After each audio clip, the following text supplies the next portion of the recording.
comment on Mike's belt. You Yes. could see bullet holes at 100 yards. That boy had eyes. He's getting older now. Yeah. Starting to frustrate, but he would literally shoot, and he would say it's a 9 at 5 o'clock. Yeah, he would call it without a scope. He could look right and see him. Yeah. And I have never seen anybody with that whole family, including the new grandchildren coming up, have eyesight like that. They're just very good eyesight. Does anybody know why that certain bullet diameters in a round ball will shoot more accurately than a given other diameter ball? For example, the old timers say that a 38 was the only way to go. A 48 was better than a 50. Worthy? Was it that caliber because that's what his cutter made? You know? They wouldn't. The round ball is cross-sectional distance is different. Yeah. Well, my experience with a 36 has not been extremely favorable, even though they'll shoot well and even squirrel hunt. A 32 and a 40 would generally outshoot them. So why is that? I think a lot of it goes back to like we were talking before, confidence. Yeah. Has that been subjected to the same kind of... Okay. Nope, not at all. There's a lot of unknowns in this game. Sir. Most of the old original rifles were 7 groove. Most of the rifles we shoot today are 8 groove. On an 8 groove, you got a land opposite of land, a groove opposite a groove. And the others, you had a groove opposite land, land opposite. And some say it was because of the religious significance of number 7, and being a God perfect number. And others say that you can load a looser ball and still get the good accuracy with a 7 groove. Does anyone have any comment or any way of thinking? Well, we run tests in the shop with 5, 6, 7, and 8. They'll shoot better than you can shoot them, no matter what you put in there. If the barrel, first off, you got to have a good hole, and if that hole is doing its job, almost any barrel by any maker will work. If you got a bad hole, you got a bad one, to start with. But even down on a 5 groove, they shot very, very well. I've got 7 and 8 holes, and they all go. I don't know. I think there's probably something in caliber where you have where the weight of the ball, you get flatter trajectories with a certain amount of power, and that beyond that point, when you talk about one caliber being more efficient than the other, and would you agree that might has something to do with that? Granted, you get more velocity with a 58 caliber and you load a whole lot of power, but there's some point when you go up the scale where you reach maybe a 48 or 50 where there's a reasonable amount of power and you have a reasonable amount of trajectory and all of that. Well, there has to be some aerodynamic answer. Years ago, we had a shooter down home, deceased now, and he was a fine shooter by the name of Caldwell Owenby. And he had Hall Sharon make him a bull barrel 54 caliber. That thing was super at 25. It was super at 50. You couldn't hit a bull in the butt at 75, and it would shoot like a champ at 100. Yeah. Apparently, as the velocity changes, there's an aerodynamic effect. For example, like a bullet breaking the sound barrier versus being over it or under it, or when it came back through the sound barrier, did it wobble? Well, a 54 can be driven at the muzzle faster than the speed of sound. And at about 75 or 80 yards, it really should be coming back below 1200, which is it waving just like a jet aircraft happens? Really don't know. But there are barrels that are super at given distances and are not worth a hoot at different ranges. It's interesting because I was reading that Shore book, most of the rifles that he made, I think he's probably one of the most prolific, but these are the ones that are available today, and most of his barrels were 50 caliber. I don't know whether it had to do with the killing foul or whether they, maybe he had the cutters that was 50. I don't know. But he had a disproportionate number of 50 calibers.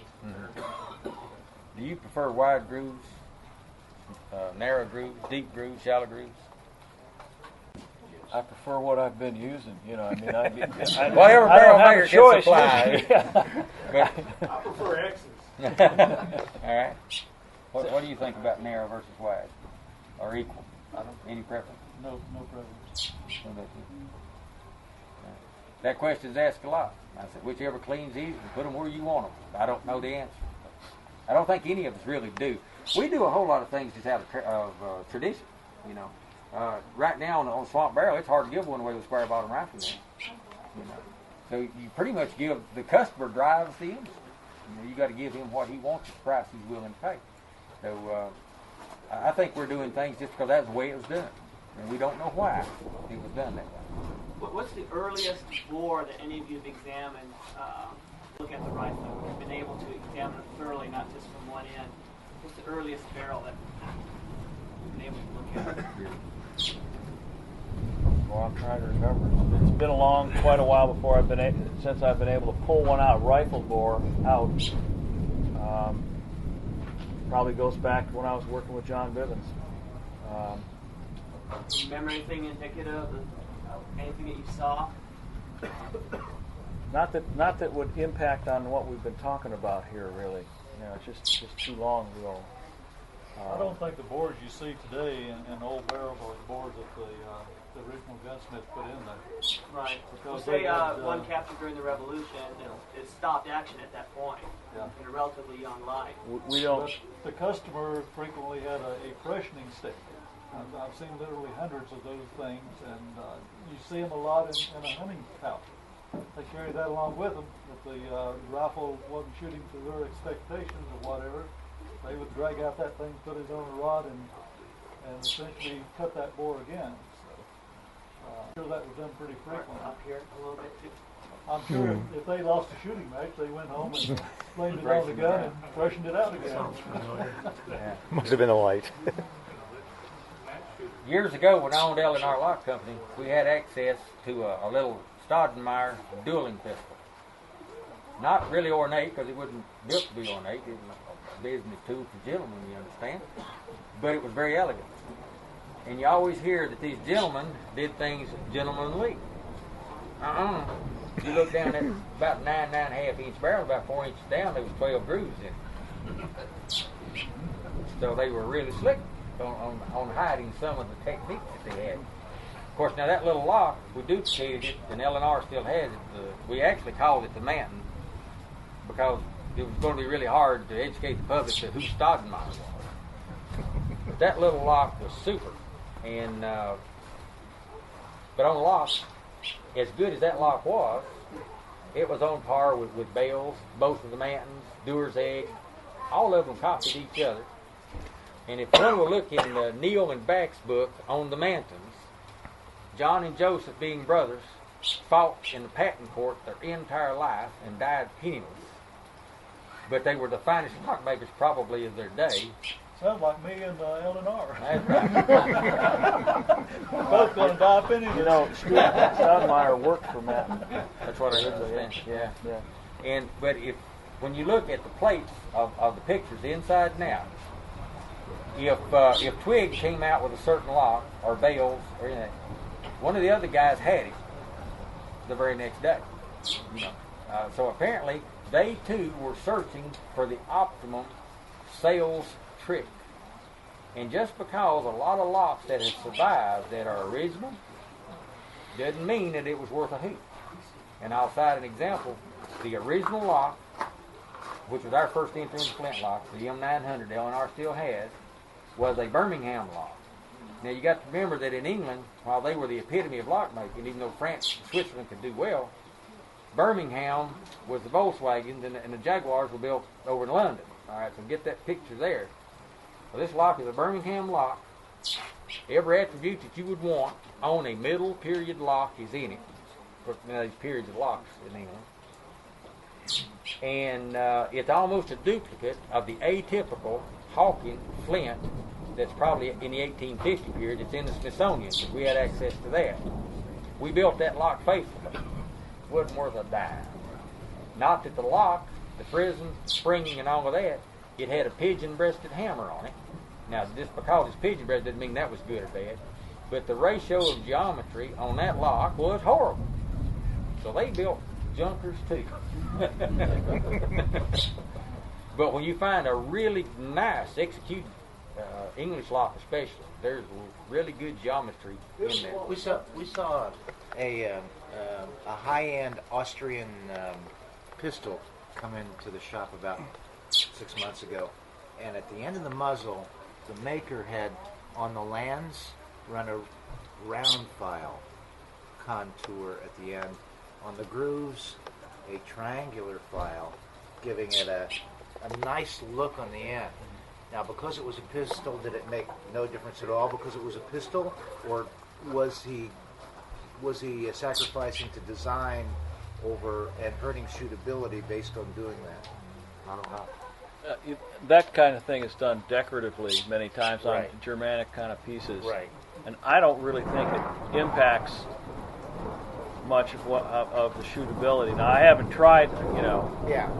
an experiment with that, but if you're careful with it, I don't think it makes much difference. Right. Because it's a pistol? Yeah, especially on a pistol. Yeah. But, I don't have any proof of that. But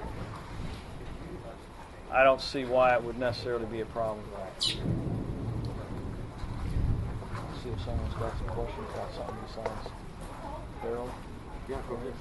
Anybody got a question about something besides barrels? We've covered that quite a bit here. Pretty darn interesting to me, but yes. Got a question. So many of the original guns you look at have these extremely low sights, and oftentimes the front blade is 1/16 of an inch high, and we're used to our sights standing high to eliminate mirage. Did the colonial gun makers just not take that into account, or what was the deal? Well, apparently they didn't worry about it as much as we do, because that's exactly what you see is the low sights. Now, I'm glad you asked that, because I've recently been experimenting with low sights just because I want to find out how that was. Now, I don't get a chance to keep a gun for very long and shoot it over a long period of time, but I just built, the last 2 or 3 I've built, I put exceptionally low sights on them, just kind of the way I've seen originals done. Front sight being made out of 1/10-inch thick silver, which is quite a bit thicker than we normally use, quite low, and very rounded off, very domed, and used a low rear sight, much lower than I would normally use, and just in the limited amount of shooting I've been able to do with it, I've found that I really don't shoot any better or any worse with that than I do the others. Now, I'm not a world-class target shooter, and I haven't had the chance to really wring that out and experiment with it in a very controlled way. Sometimes you will get a little more waves, obviously. If you've got a swamp barrel, and any comment I make about shooting or barrels or sights, they're all on swamp barrels. I don't build anything else. You got that swamp in there, so for a large part of that distance, you've got actually more distance than you think. If you've got a 3/16 high rear sight and an 1/8 high front sight, the space in between is a lot lower than that. Now, you're still going to get some off that breech section, maybe, that's a little higher. But I actually found they shot a lot better than I thought they would. And now, one advantage, and this, again, we're talking about a sporting rifle, a hunting rifle, not a target rifle, is that I find that wide sight, because it's domed this way and this way, it picks up a lot of light. And you say, yeah, it scatters it in all directions. Well, there's pluses and minuses to that. In poor light conditions, you get a lot of light bouncing around, and you can see that thing pretty well. And in fact, I just had a couple of guys come into my booth earlier today and say, how come you make those sights so low? I said, I'm just experimenting with those. And he said, Jay, I wonder if you can see those. I said, well, pick it up, take a look, see what you think, let me know. He picked it up and he said, wow, I'm surprised you can really see that good. Well, you can, and the thing is, you have to get rid of the prejudice of wanting a flat top to the rear sight and a flat top to the front sight. It does look different. If you give it a chance, you might find that it shoots pretty good, or that you can shoot it well anyway. Now, what I would really like to do is experiment a little bit with shooting at different ranges and that limited front sight height. See if I can control placement at different ranges a little bit. Now, I'm not real optimistic about the chances of being able to do that, but it's something I'd like to try if I ever have the chance. So think about some of that stuff. Now for me, I mean, it takes a little bit of time to make some sights, but if I find out the sights on this rifle that I have the short ones on don't work real well, or if a client says, oh, I'd really like that rifle, but I'd like some higher sights, it's not a big deal. I can make another set. You know, I mean, it's worth trying some things like that and kind of seeing how they come out, you know, to make an extra set of sights maybe. You know, I think you're exactly right. You know, you're talking about a target rifle as opposed to a hunting rifle, because the sights that you're talking about, I love in the woods. They're great. And then, you know, I have to remember that early America was heavily, especially the eastern forest, eastern seaboard was heavily forested. So they're shooting in dim light, and if you can see that little fine sight, you can really shoot well with that sight. Yeah, and when but if you get out in the sun. Well, I'm not sure I agree with you on that completely. Okay, and this, I'm talking from very limited experience in this. Now I've shot that rifle of mine out in bright sunlight, and found that I could shoot it as well as I can these others.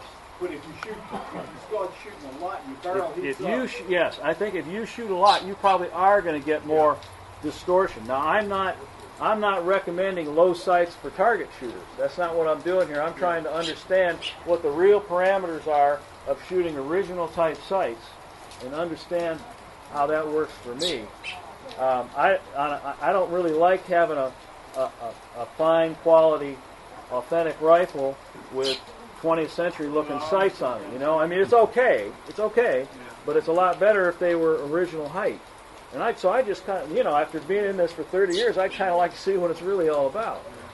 And I've been, on something like that. I mean, that's a great well, just, you know, if you take this domed front sight and you take the apex of that and line it up with the top of your rear sight, I find that I can actually see that apex as well as I can see that 16th wide blade that most people put on it. Now, I just finished a chunk gun, and that chunk gun, we set sights on it that are pretty darn high, and they're wide and they're flat. Now, my blade is probably a tenth of an inch wide, Tom.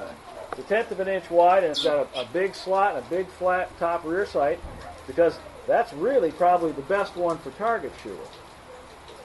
You know, so I mean, I'm not against those kind of sights, but again, you can't build one kind of gun or one kind of sight and take care of all these different situations that you want to deal with. So, but I like this experiment, and I particularly want to know why they use sights like that, and if they're as bad as many modern shooters seem to think they are. I don't believe they are. I don't either. So anyway, I found it kind of fun, and I'd encourage you to experiment with stuff like that if you can.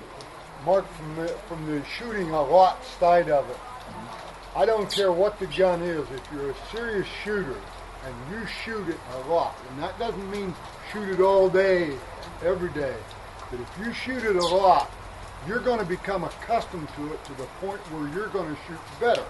If you're somebody who has a competitive mind of doing this, it doesn't matter what kind of gun, doesn't matter what kind of triggers, if you work on it, you're going to get better.